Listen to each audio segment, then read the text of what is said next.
Bonjour à tous et bienvenue dans ce nouveau petit test, enfin devrais-je dire la première partie de ce petit test.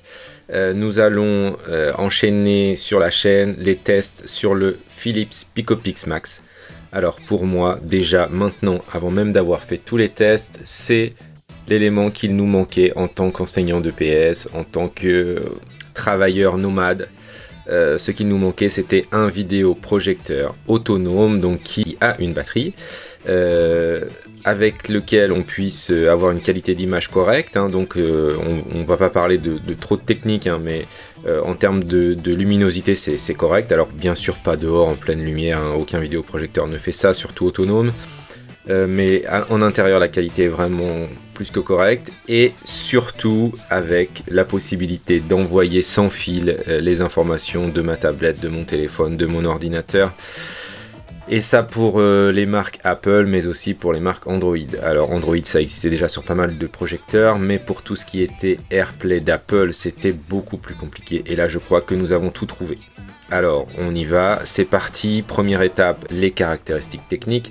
Et deuxième étape, le déballage de la machine. Et vous allez voir, c'est très très beau.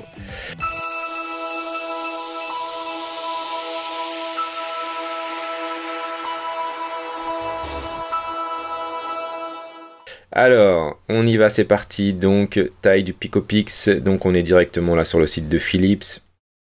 Eh bien, le Pico est capable de nous faire un écran jusqu'à 120 pouces, ce qui équivaut à 3 mètres 5 de diagonale et une autonomie de 3 heures. Alors sur les tests qui ont déjà été réalisés, puisqu'il faut quand même le dire, pour l'instant on est en juillet 2020 et il est très très difficile de l'avoir. On a été obligé de le commander en Allemagne, mais en France pour l'instant je ne l'ai trouvé nulle part. Donc 3,05 m, donc ça c'est quand on est loin, Plus on est loin, moins la qualité, enfin plutôt la luminosité de l'image est bonne, donc il faudra peut-être se rapprocher un petit peu. Le minimum c'est 75 cm, après si on est trop près, la netteté se fait pas.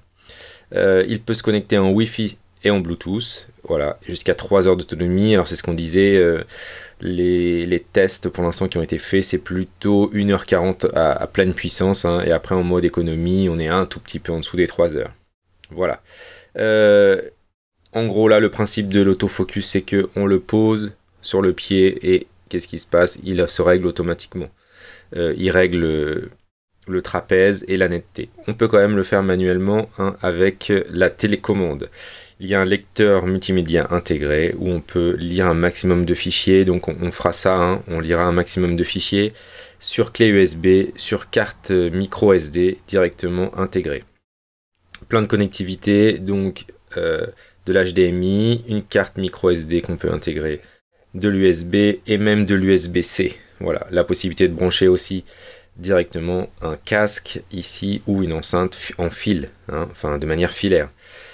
Ensuite, un système d'exploitation Aptoide, donc c'est de l'Android, ça fonctionne plutôt pas mal. Alors pas mal de mises à jour sur le début, quand on le met en route, mais on peut avoir directement YouTube, Netflix et documents, voilà, sans des fois même utiliser d'autres appareils. On n'est même pas obligé du coup de projeter nos documents, nos vidéos de notre téléphone, tablette ou ordinateur, puisqu'on peut directement tout stocker dessus ou sur la petite carte. Voilà. Mode mirroring, donc ça c'est ce que je vous disais tout à l'heure, c'était la possibilité d'envoyer l'écran de son ordinateur, de sa tablette, de son téléphone directement sur le vidéoprojecteur sans le brancher avec un câble. Voilà, on peut aussi le faire en le branchant avec un câble.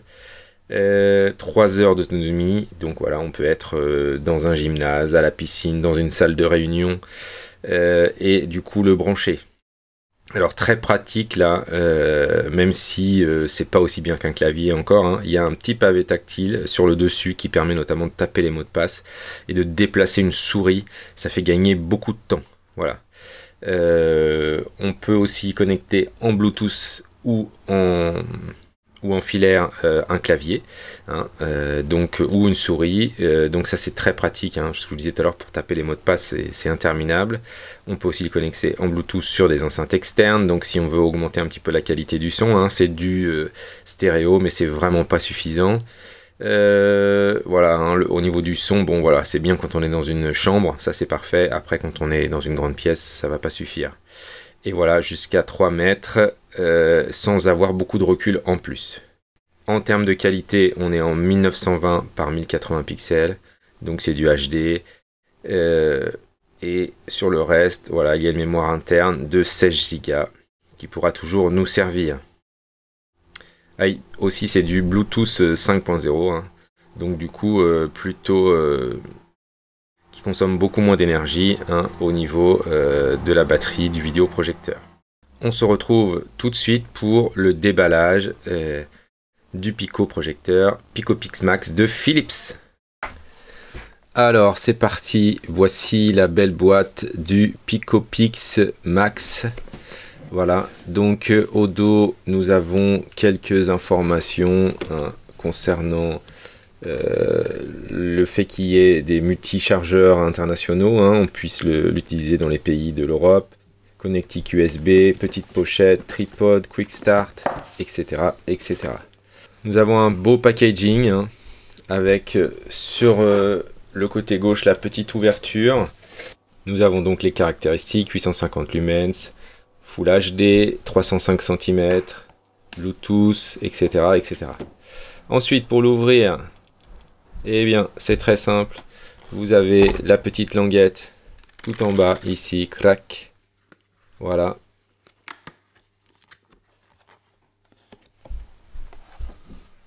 Et ensuite, il est rangé dans une seconde boîte. Voilà. Avec cette petite face transparente. Et donc, voilà. On ouvre ça comme un paquet cadeau. Et la première partie, nous avons ici le vidéoprojecteur bien emballé, hein, avec le petit support dessous. Voilà. Quand on va dessous, on a le petit Quick Start Guide, hein, donc le petit guide de démarrage rapide, hein, qui va nous permettre dans plusieurs langues de bien voir si on a tout ce qu'il faut et de commencer. Voilà. Donc ça c'est le petit guide que personne ne lit, hein, bien sûr, mais nous on va le lire. Ensuite vous avez ici donc le chargeur, donc la première partie du chargeur.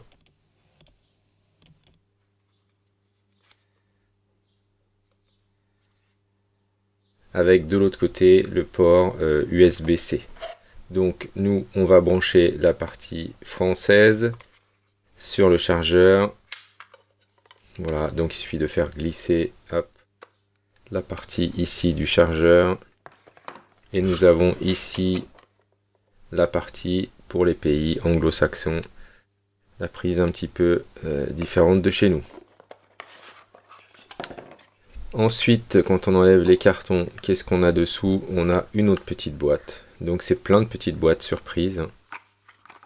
Donc à l'intérieur de cette boîte, nous allons retrouver le pied, donc le trépied, petit trépied, hein, qui est très pratique, qui permet de visser le vidéoprojecteur dessus, avec la petite rotule, voilà, qui va permettre de, par exemple, le mettre sur une table et de projeter plus haut, ou de le mettre au sol et de projeter plus haut. Voilà, ça permet éventuellement même de projeter au plafond grâce au réglage de la partie haute. Voilà, donc ça c'est vraiment bien, c'est très pratique et c'est déjà inclus dedans. Encore une petite boîte, voilà, dans laquelle nous allons pouvoir retrouver la télécommande, puisqu'effectivement il est livré avec une télécommande, en plus de la partie tactile qui se retrouve sur le dessus du vidéoprojecteur. On peut avoir une télécommande pour faire quelques réglages à distance. Voilà, ça peut être pratique, hein, si on veut monter le son, etc. Voilà, donc c'est deux piles AAA qui sont fournies plus tard, vous verrez dans le prochain petit carton. Voilà, rien de différent par rapport à d'habitude, hein, c'est du classique. Et le dernier carton, Donc il nous manque encore quelques petits accessoires, hein. Donc dans le dernier carton, nous allons retrouver la housse de protection, parce que ça c'est vraiment bien pensé, hein. Puisque c'est quelque chose de mobile, du coup nous allons avoir besoin d'une housse. Donc la housse de protection avec les piles ici de la télécommande. À 900 € le vidéoprojecteur. C'est quand même bien pratique de tout avoir. On n'a absolument besoin de rien racheter. Tout est fourni. Voilà. Et du coup, le câble USB-C, USB-C que l'on va brancher ici d'un côté sur le chargeur et de l'autre côté sur le vidéoprojecteur. La pochette avec la petite marque Philips sur le côté. Donc au niveau de la pochette, là c'est pareil, pochette extrêmement bien faite. Pourquoi? Parce qu'à l'intérieur il y a une sous-pochette. Et oui, il fallait y penser, mais voilà, c'est souvent, hein, pour ceux qui font du nomade, ça permet de mettre le vidéoprojecteur dans la sous-pochette et de mettre du coup tous les accessoires dans l'autre pochette de manière à ne pas rayer et ne pas abîmer le vidéoprojecteur. Voilà, c'est emballé, on peut mettre ça dans notre sac et on est parti, on est prêt pour faire nos présentations. Donc ça c'est vraiment bien, rien à rajouter, rien à bidouiller pour avoir quelque chose de bien protégé, bien performant. Donc sur ce coup là, on peut dire bravo à Philips, hein, en termes d'accessoires.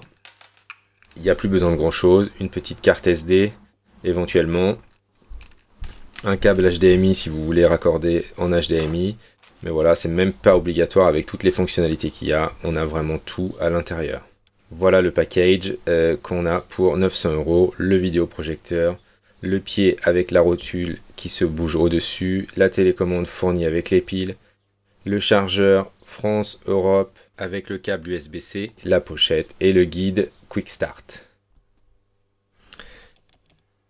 Si on regarde d'un petit peu plus près le vidéoprojecteur et la connectique à l'arrière, on voit qu'on a un port USB-C ici qui est celui qui est spécifique pour la recharge, hein. Vous avez deux ports USB-C, mais a priori, un seul va nous permettre de recharger le vidéoprojecteur.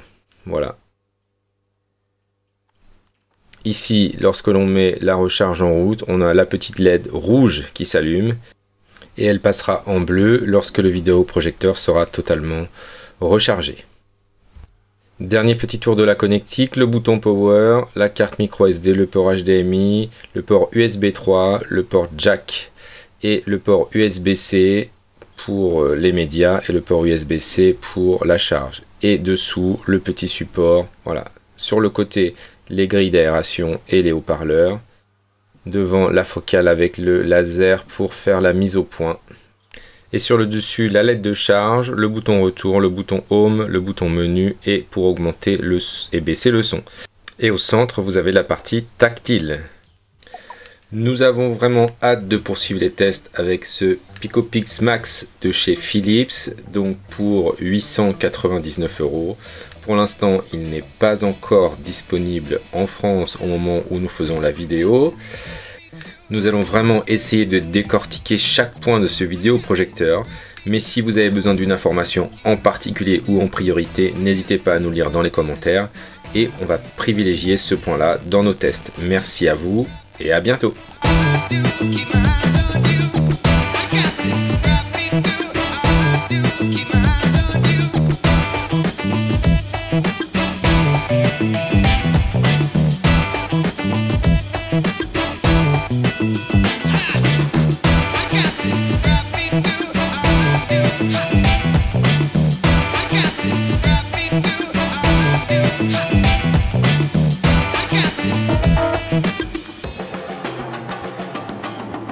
Got this, brought me through.